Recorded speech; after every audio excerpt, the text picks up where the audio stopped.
A good day, everybody. Well, the reason I'm taking again this presentation is that I realized after having visualized it that most of it was unheard, that the broadcast was very bad, and it was next to impossible, in fact, to follow the flow of ideas that I was trying to develop in 20 minutes. So I thought I'd redo it again as a token of my gratitude for your patience, and also to communicate the message for which I had been working for days. And the topic, again, I remind you, is about what the world's going to look like after the COVID crisis, and especially on the side of work and the way people will work.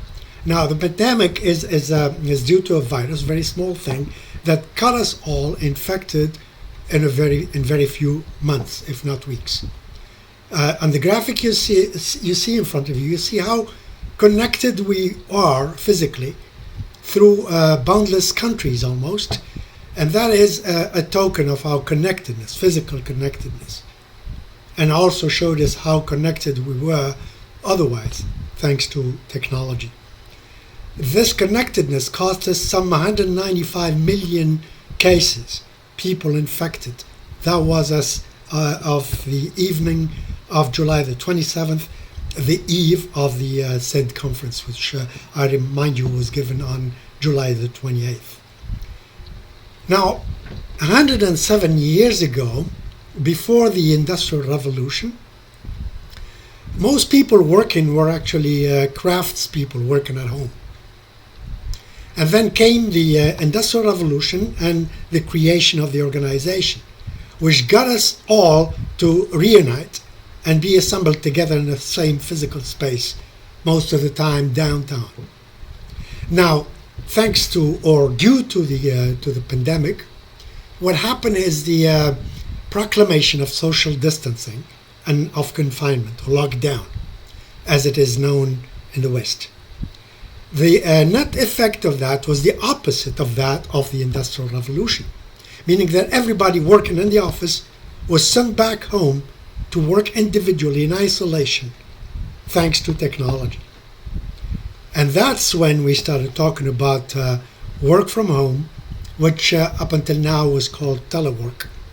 But it's not only work from home, it's working from home through and thanks to technology.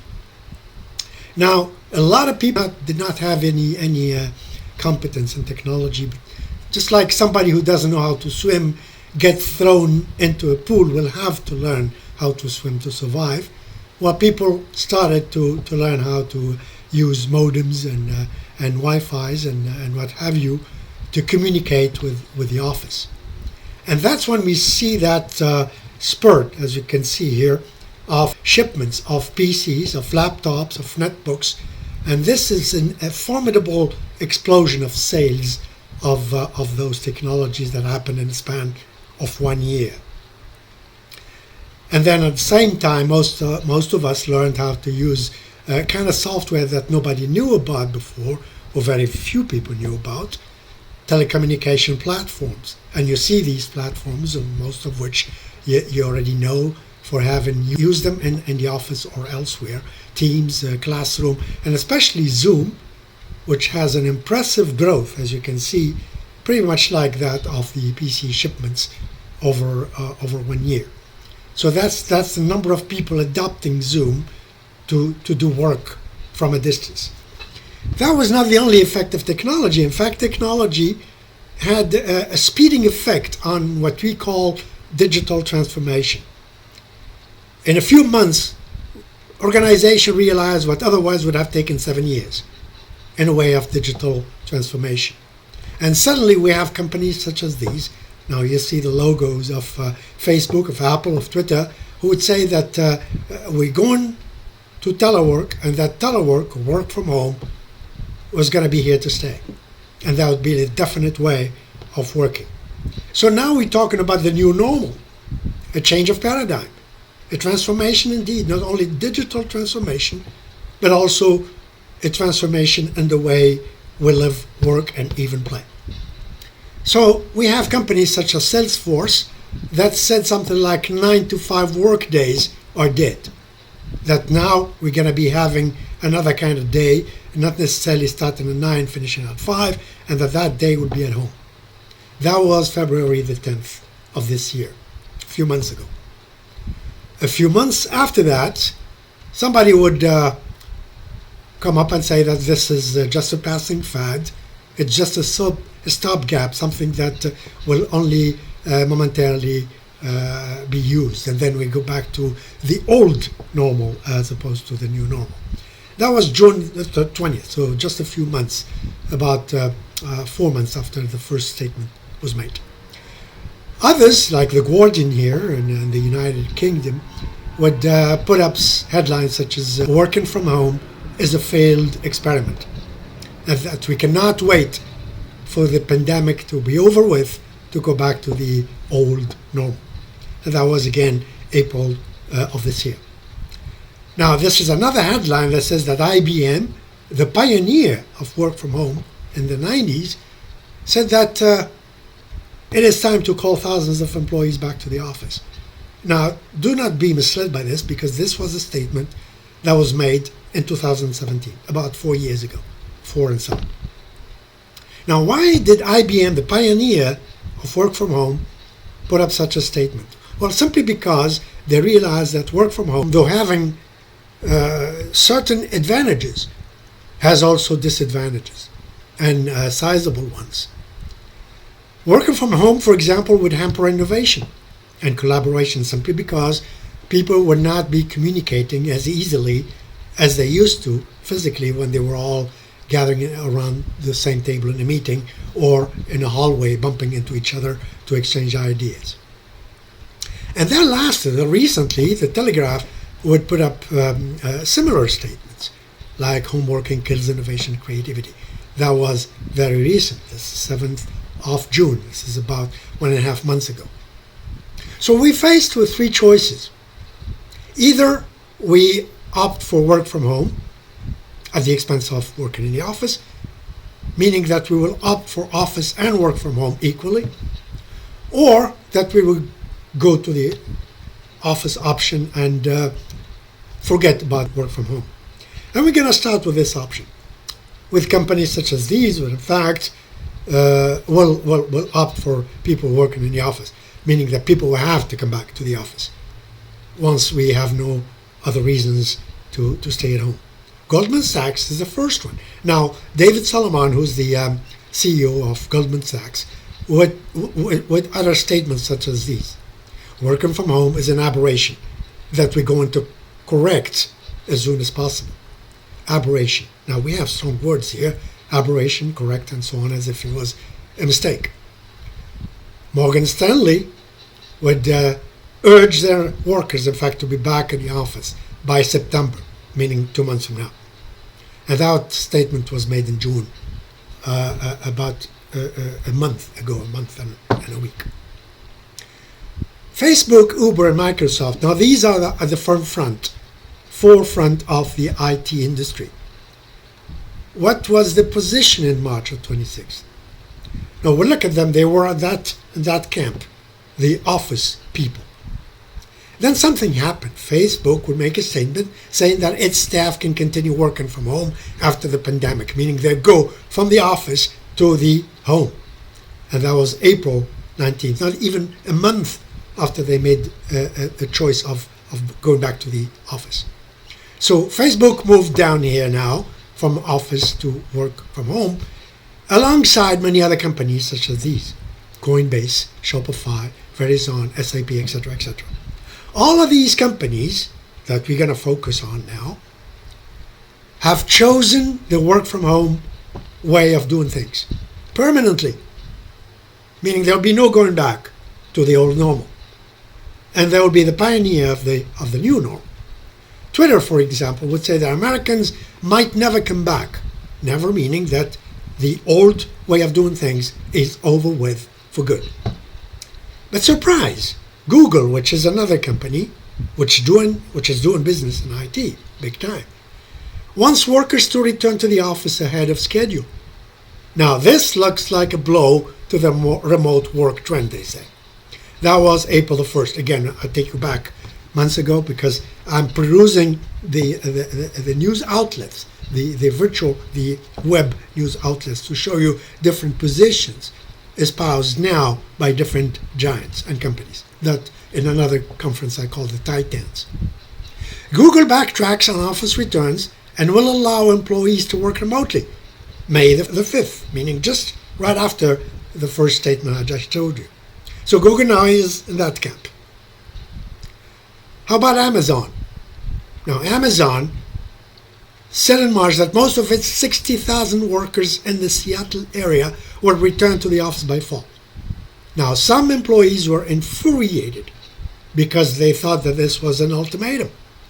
And what happened then in July the 5th is that Amazon will have to listen to their employees and go for the middle hybrid solution on which we're going to turn our focus now. So what we have there, Amazon, Deloitte, PayPal, Siemens, and hey, Apple. Let's not forget Microsoft and Uber. What happened there? Well, they too opted for the middle solution. As to Apple, well, their employees will return to the office 3 days a week starting in September. Again, the mid solution that I will have to define now. What does it mean? It's not entirely in the office. It's not entirely at home. It is halfway here, halfway there, halfway here, halfway there to be defined. That was June the 3rd. But the employees fought back. And June the 6th returned the situation because the employee revolted against the decision made by Tim Cook, CEO of Apple. So now they're apparently cracking down remote work, as what the employees say. That was 18 hours before July the 16th when I found the time to look at this. Now, what they decided finally is to allow their employees to work from home through exceptions. So Apple will stay there, meaning that some employees will be allowed to work some days of the week at home. So let's define now how many days we're going to be working in the office in the hybrid solution. Otherwise, how often do workers want to work from home? Because it is the workers that want to work from home, not the organizations that want to let them do that. So the answer to that question is that 10% of the people say 1 day per week would be fine. About 15% say 2 days a week. An equal number, 15% are stay around and up to the next figure, 3 days per week. And then 8% said 4 days per week. But those who said work from home all the way are 32% almost.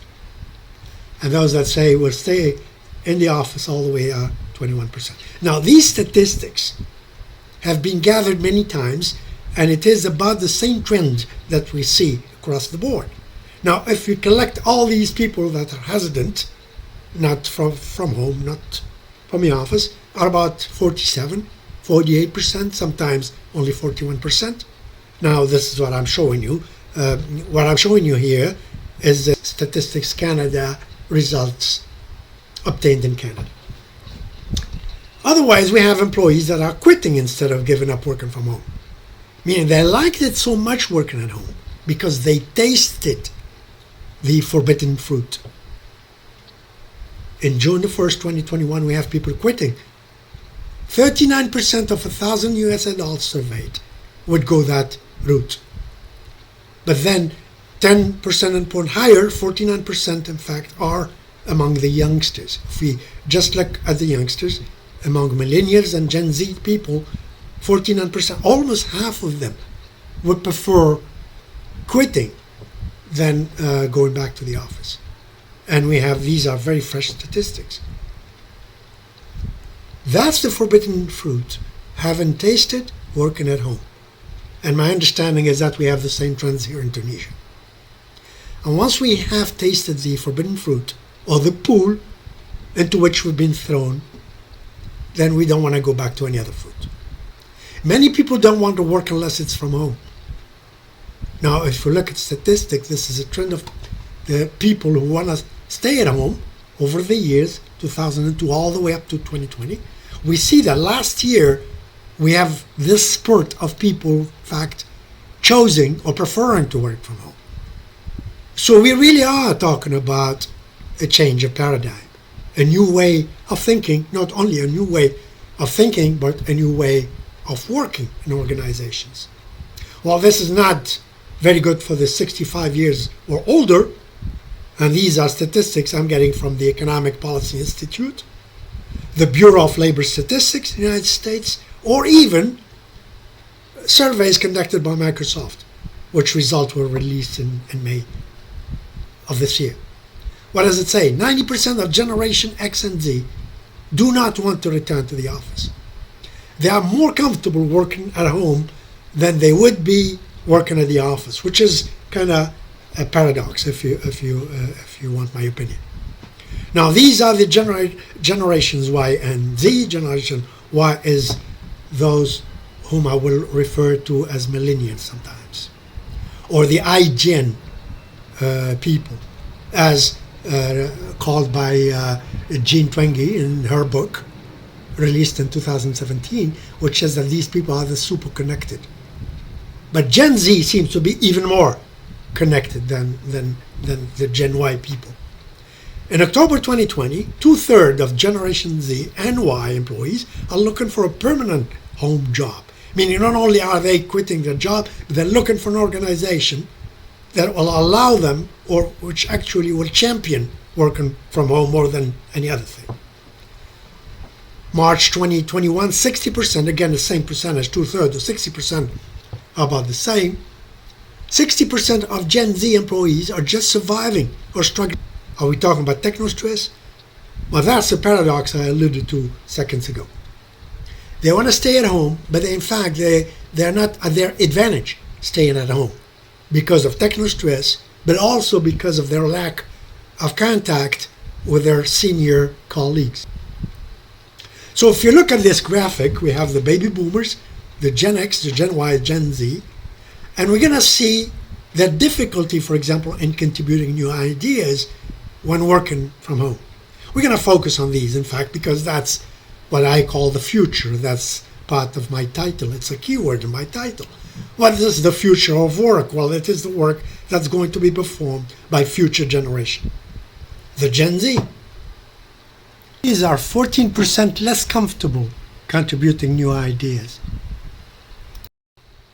than they would be around the table, physically in the office. As to their difficulty placing a word in a conference call or a meeting, well, it is 16% compared to 12, 11, and 9% in the other camps.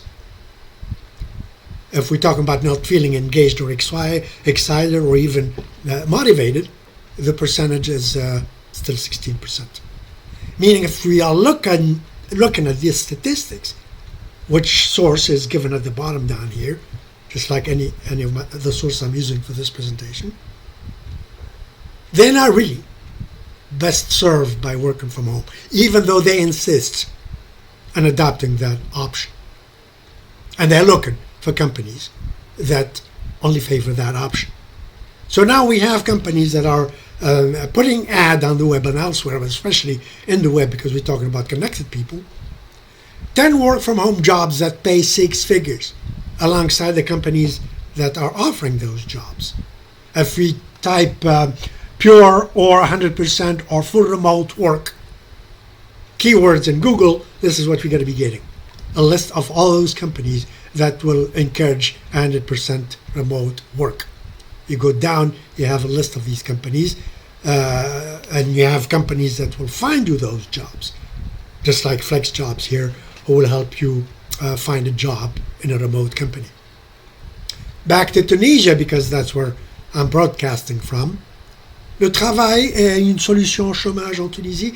That, for our English speakers, means is teleworking a solution to unemployment in Tunisia? That statement was made 10 years ago. So 10 years ago, yes, in Tunisia, somebody was thinking about any kind of solution to solve another problem, unemployment, except that now it is teleworking that's becoming a problem for organizations. Moaz Chakchouk, who's the Minister of Transport in Tunisia, said that teleworking is the solution. Again, what's puzzling here is exactly the same words said 10 years after, and that for 10 years we haven't done anything in a way of promoting telework whether for current generations or future generations. Those are the challenges facing us with the new way of work allowed by technology today. My name is Mohamed Louadi. I thank you for your attention, your patience, and listening to this a second time. Thank you again.